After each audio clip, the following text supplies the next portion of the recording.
Bismillahirrahmanirrahim. Assalamu alaikum dear students. Today we are going to learn reading and translation of unit number 3. The name of the unit is Flowers and Seed and book page number is 36, and our today's topic is about types of reproduction in flowers. The main difference between living and non-living things is the ability of reproduction. Reproduction का मतलब होता है दोबारा से होना, बनना, कायम होना। द मेन डिफरेंस, अब जो सबसे नुमायाँ डिफरेंस है, ये फ़र्क है लिविंग जानदार चीज़ों और नॉन लिविंग और बेजान चीज़ों के दरमियान, वो ये है कि इनमें एबिलिटी होती है रिप्रोडक्शन की। किस में होती है? लिविंग थिंग्स में। The life span of living things is limited. जो जानदार चीज़ें हैं उनकी जो ज़िंदगी का दौरानिया है वो बहुत कम होता है या महदूद होता है।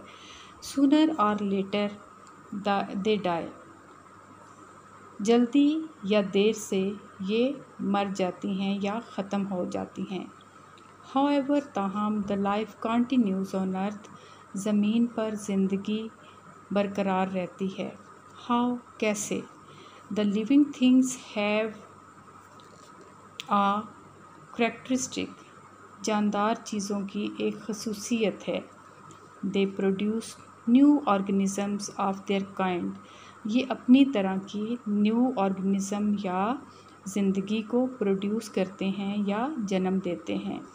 सो डैट देयर जनरेशन कंटिन्यू, तो इस तरह से इनकी नस्ल चलती रहती है। There are two types of reproduction in plants.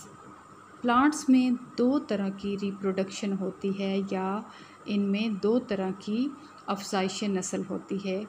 एक है असेक्सुअल रिप्रोडक्शन और दूसरी है sexual reproduction.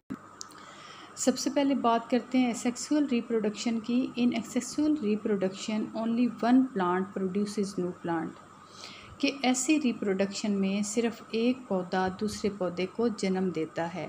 Flowers do not take part in this type of reproduction, जो फूल होते हैं वो हिस्सा नहीं लेते इस तरह की रिप्रोडक्शन में।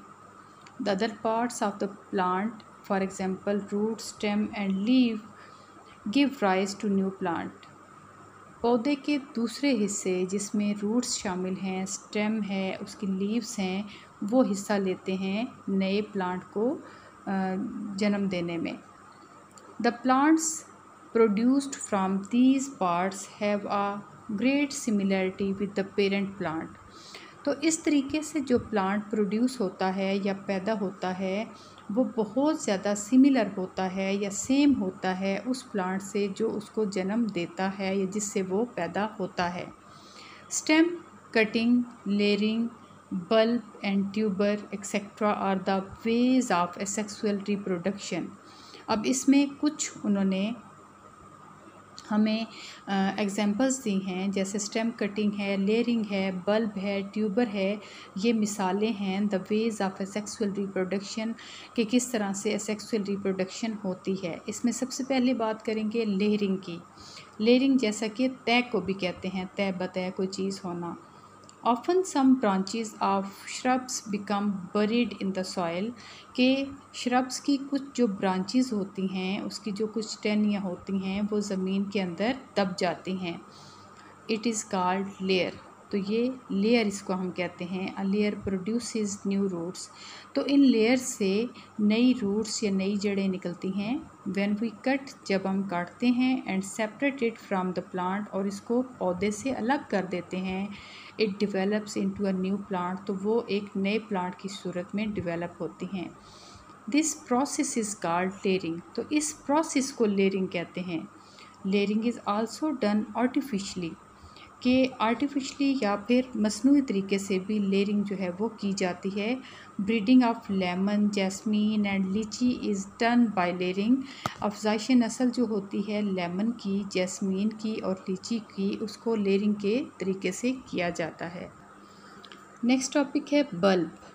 Observe N onion and a garlic के मुशाहिदा करें या देखें एक प्याज को या फिर गार्लिक को। लेसन को वेयर इज़ देयर स्टेम, इनकी जो स्टेम्स हैं वो कहाँ हैं। Their short stem is located at the base, उनकी छोटी सी जो स्टेम्स होती हैं वो बेस के साथ मौजूद होती हैं।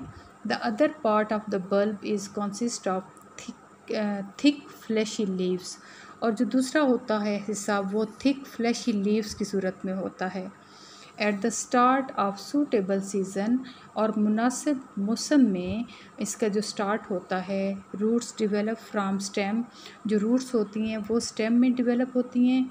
When we cut the base, जब हम बेस को काट देते हैं विद रूट समेत, and bury it in the soil, और उसको हम दबा देते हैं मिट्टी में। It develops into a new plant, तो वो एक नए प्लांट की सूरत में डिवेल्प होती हैं। Tuber, it is the underground thick stem of plant. Tuber क्या है कि अंडरग्राउंड या ज़मीन के अंदर थिक स्टेम है प्लांट की, इसको हम ट्यूबर कहते हैं। इट्स एग्जाम्पल इज़ पोटैटो, और इसकी मिसाल है पोटैटो। इट हैज़ आइज़, इसकी आइज़ होती हैं उस पर। विच आर एक्चुअली बर्ड्स, जो कि असल में कोंपलें होती हैं। When the PCs of potato having eyes, जब किसी पोटैटो के जो पीसीज होते हैं उन पर आइज़ आना शुरू होती हैं, are buried in the ground, तो फिर उसको हम ज़मीन में दबा देते हैं। New plants develop from them, तो उनसे फिर नए पौधे उगना शुरू होते हैं। नेक्स्ट टॉपिक है sexual reproduction in plants. Sexual reproduction क्या होती है। इन फ्लावरिंग प्लांट्स के जो प्लांट्स ऐसे होते हैं जिन पर फूल लगते हैं, sexual reproduction takes place through flowers, तो उसमें सेक्सुअल रिप्रोडक्शन होती है किसके ज़रिए, फूल के ज़रिए, जैसे हमने पिछली डायग्राम में देखा था। As a result of pollination, pollination के अमल में the pollen grain re stigma, जो पोलन ग्रेन्स हैं वो स्टिग्मा तक पहुंचता है। जैसे कि यहाँ पे ये दिखाया जा रहा है, ये पोलन ग्रेन है और ये स्टिग्मा तक पहुँचेगा। Here it germinates and forms a thin tube in the style called pollen tube. यहाँ पे ये जर्मिनेट करेगा क्या और फॉर्म करेगा थिन ट्यूब। थिन ट्यूब बहुत पतली सी एक ट्यूब इन द स्टाइल में कॉल पोलन ट्यूब, जिसको हम पोलन ट्यूब कहते हैं। After passing through the style से पास होने या गुज़रने के बाद pollen tube reach the ovary, जो पोलन ट्यूब है वो क्या करेगी, वो ओवरी तक जाएगी। और ओवरी क्या है, यहाँ पे ये ओवरी है। Then it enters the ovule, तब ये ओव्यूल में जाएगी। Male gametes are formed in the pollen tube, जो मेल गैमेट्स हैं वो क्या होगा, गैमेट्स क्या हैं, एक सेक्सुअल सेल होते हैं, ठीक है, वो फॉर्म होंगे पोलन ट्यूब में। And female gametes are formed in the ovule, और जो फीमेल गैमेट्स हैं या फीमेल सेक्सुअल सेल हैं वो फॉर्म होंगे ओव्यूल में। The male and female gametes fuse to form a zygote, male और फीमेल जो गैमेट्स हैं वो जब फ्यूज़ होंगे, मिलेंगे, इश्तराक करेंगे, तो फिर उससे क्या होगा, वो फॉर्म करेंगे ज़ाइगोट को। The zygote divides many times to form the embryo, और ज़ाइगोट कई बार जो है वो डिवाइड होगा और वो फॉर्म करेगा embryo. Then the ovule become seed and ovary ripen to form the fruit, तो इस तरह से ओव्यूल जो है वो उस सीड बनाएगा, और जो ovary ripens to form the fruit, और ओवरी से क्या होगा, फ्रूट फॉर्म होगा। कि जैसा कि मैंने आपको इस डायग्राम में बताया था कि ओव्यूल से सीड और ओवरी से फ्रूट होता है। सेक्सुअल रिप्रोडक्शन, अब सेक्सुअल में क्या है, इट इन्वॉल्व्स टू पेरेंट्स, इसमें टू पेरेंट्स मेल और फीमेल इन्वॉल्व होते हैं। और यहाँ पे क्या है, इट इन्वॉल्व वन पेरेंट, ये सिर्फ वन पेरेंट पर मुश्तमिल है। Male and female gametes fuse to form new plants. Male और फीमेल जो सेक्सुअल सेल हैं वो फ्यूज़ होते हैं नया प्लांट बनाने के लिए। There is no fusion of male and female gametes, और यहाँ पे क्या है, उसका उलट है कि कोई भी फ्यूजन नहीं होता मेल और फीमेल गैमेट्स का। New plants do not completely resemble their parents.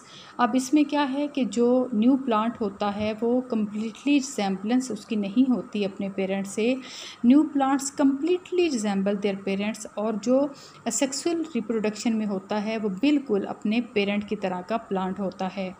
It is a slow process. Sexual reproduction slow process है, जबकि असेक्सुअल रिप्रोडक्शन ये एक क्विक प्रोसेस है। नेक्स्ट टॉपिक है हमारे पास स्ट्रक्चर ऑफ सीड। एक जो सीड होता है या बीज होता है उसके स्ट्रक्चर की बात करते हैं, तो पहले हम उसके स्ट्रक्चर को ही डिस्कस कर लेते हैं। यहाँ पे जो बीज है उसके को दरमियान से कट करके दो हिस्सों में तकसीम करके दिखाया जाता है। यहाँ पे ये सीड कोड है। ये जो सीड है इसके ऊपर जो कवर है इसको हम सीड कोड कहते हैं, और ये जो इसका हिस्सा है इसको हम कोटिलेडन कहते हैं। और ये दरमियानी हिस्सा जो एक होल की तरह का ये वाला जो हिस्सा है इसको हम माइक्रोपाइल कहते हैं। और ये जो हिस्सा है ये रेडिसेल होता है और ये प्रोमोल होता है। The outer covering of the seed is called seed code. जैसा कि मैंने आपको बताया कि जो आउटर कवरिंग होगी इसकी वो सीड कोड कहलाएगी। It protects the tiny embryo which is present inside the seed. ये क्या करती है, जो टाइनी एम्ब्रियो है उसकी ये हिफाजत करती है जो कि सीड के अंदर होता है। There is a pore on seed coat. जो सीड कोड होता है उसमें एक पोर होता है। It is called micropyle. इसको हम माइक्रोफाइल कहते हैं। Embryo consist of cotyledons which store food. अब एम्ब्रियो जो है वो कोटिलेडन पर मुश्तमिल है जो कि फूड को स्टोर करता है। The axis of embryo is between the two cotyledons. अब जो एक्सेस है इसकी वो टू कोटिलेडन्स पर मुश्तमिल है। The end of axis towards the pointed end of seed is called radicel। और ये जो हिस्सा है इसकी एक्सेस का इसको हम रेडिसल कहते हैं। When seed germinates, जब सीड जर्मिनेट होता है इट्स रेडिसल फॉर्म्स रूट्स। तो उसकी जो रेडिसल्स हैं वो रूट्स फॉर्म करती हैं या उसकी जड़ें निकलती हैं। The other end of the axis is called plumule. और जो दूसरा उसका एंड होता है उसको हम प्रोमोल कहते हैं। It gives rise to the shoot. और ये शूट जो है उसको बढ़ने में मदद देता है। Germination of seed. The germination of seed is a process in which a seedling comes out of the embryo of seed। कि जर्मिनेशन एक ऐसा अमल है सीड का जिसमें जो सीड होता है या सीडलिंग जो होती है कम्स आउट, मतलब ये कि जिस चीज़ का पौधा होगा वो चीज़ जो है वो बीज में से निकलना शुरू होगी। During germination seed observe water through it's माइक्रोफाइल। Germination के दौरान जो सीड होगा वो जज़्ब करेगा पानी को माइक्रोफाइल के मदद से। एज अ रिज़ल्ट जिसके नतीजे में सीड स्वेल्स, जो सीड होगा वो स्वेल होगा या फूल जाएगा। And the seed code burst, और जो उसका कोड होगा जो उसका कवर होगा वो फट जाएगा। The cotyledons of seed provide food to radicle and plumule. अब जो कोटिलेडन है वो क्या करेगा, उसने फूड को स्टोर किया हुआ होगा जो वो प्रोवाइड करेगा रेडिसेल को भी और प्रोमोल को भी। The radicle grows towards the ground and gives rise to roots. अब जो रेडिसेल है वो क्या करेगा, वो ग्रो करेगा ग्राउंड की तरफ और जो है बढ़ने में मदद देगा जड़ों को। Then the plumule grows upward, जबकि प्रोमोल जो है वो ऊपर की तरफ बढ़ेगा and give rise to a tiny shoot, और वो बढ़ने में मदद देगा किसको, टाइनी शूट को, जो कि पहला हिस्सा होता है सीड में से निकलने वाला। The cotyledons form the first leaflets of seed. अब जो कोटिलेडन्स हैं वो बनाएंगे पहले लीफलेट्स किसके, सीड के। The leaflets provide food to the growing roots. अब लीफलेट्स क्या करेंगे, प्रोवाइड करेंगे खुराक जो बढ़ रही हैं जड़ें उनको, and shoots till the new leaves appear on the stem. मतलब ये कि वो रूट्स और शूट्स को खुराक देंगी जब तक कि लीव्स जो हैं वो अपीयर नहीं हो जाते या वाज़िया नुमाया नहीं होते।